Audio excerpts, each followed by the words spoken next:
نحمدہ ونصلی علی رسولہ الکریم اما بعد فاعوذ باللہ من الشیطان الرجیم بسم اللہ الرحمن الرحیم۔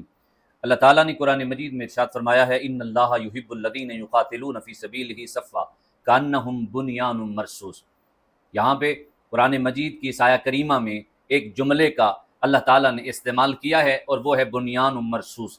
بنیان مرصوص کسی جنگ کا نام نہیں ہے۔ اللہ تعالیٰ نے یہ لفظ کن کے لیے استعمال کیا، اللہ پاک نے یہ لفظ کیوں استعمال کیا، بنیان مرصوص کہنے کی ضرورت کیا پیش آئی؟ تو سب سے پہلے یہ یاد رکھیں یہ قرآن مجید کے لفظ ہیں اور یہ 10 حروف پر مشتمل ہیں۔ اگر حدیث پاک کو سامنے رکھا جائے تو ایک حرف کے بدلے 10 نیکیاں ہیں۔ جو بھی ان حروف کو زبان سے ادا کرتا ہے اس کے نامہ اعمال میں 100 نیکیاں داخل کر دی جاتی ہیں۔ بنیان مرصوص کا معنی ہے سیسا پلائی ہوئی دیوار۔ اللہ تعالیٰ نے یہ جملہ استعمال کیا، یہ مجاہدین اللہ پاک ان سے محبت کرتا ہے کیونکہ یہ صفیں باندھ کر اس انداز میں لڑتے ہیں، خدا کی راہ میں جہاد کرتے ہیں جیسے یہ سیسا پلائی ہوئی دیوار ہیں۔ قرآن مجید میں ایک اور جگہ پہ بھی سیسا پلائی ہوئی دیوار کا ذکر موجود ہے۔ سورہ کہف اٹھا لیں، 96 نمبر آیت ہے۔ اللہ تعالیٰ نے اس کا ذکر کرتے ہوئے حضرت سلطان ذوالقرنین کا ذکر کیا، جس میں جب انہوں نے یاجوج ماجوج کے سامنے دیوار کھڑی کرنے کا ارادہ کیا تو کہا آتونی زبر الحدید، وہ لوہے کے تختے لے کے آؤ۔ جب وہ تختے لا کے دیوار کھڑی کی گئی تو پھر آگے اینڈ پہ فرمایا آتونی افرغ علیہ قطرا، لاؤ ایسا تانبا لے کے آؤ تاکہ میں اس کو پگھلا کے اس کے اندر ڈالوں۔ یعنی آپ نے بھی سیسا پلائی دیوار بنائی۔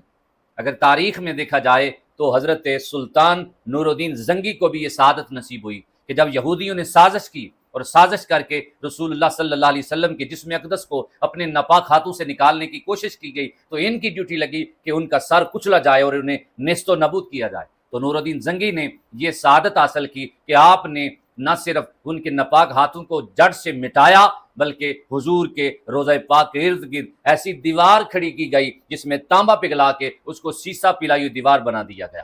قرآن مجید میں اللہ تعالیٰ نے یہ لفظ کن کے لیے استعمال کیا ہے؟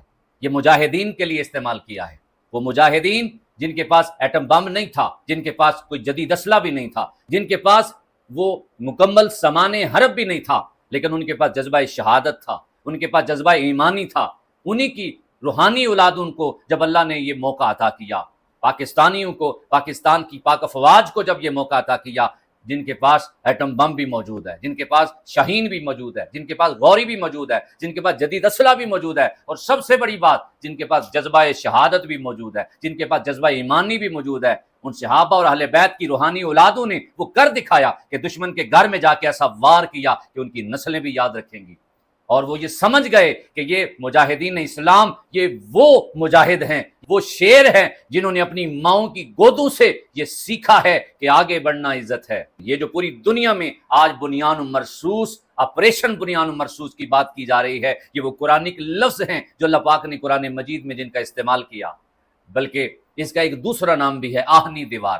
ایک شاعر کے چند اشعار پڑھنا چاہتا ہوں جس میں آہنی دیوار کا ذکر موجود ہے۔ شاعر کہتا ہے کہ میرے چاروں طرف آہنی دیوار کیوں ہے، اگر سچا ہوں میں تو سچ کا مقدر ہار کیوں ہے، جہاں سچ کی پذیرائی کے دعوے دار ہیں سب، اسی بزم سخن میں بولنا دشوار کیوں ہے، کہ یقیناً حادثے بھی جزو خاص زندگی ہے، ہمارا شہر ہی ان سے مگر دو چار کیوں ہے۔ تو بنیان مرصوص ایسی مضبوط صفیں باندھ کے دشمن کے سامنے کھڑے ہوتے ہیں کہ رب خود کہتا ہے کأنہم بنیان مرصوص۔ اللہ تعالیٰ ملک پاکستان کی صبح قیامت تک حفاظت فرمائے۔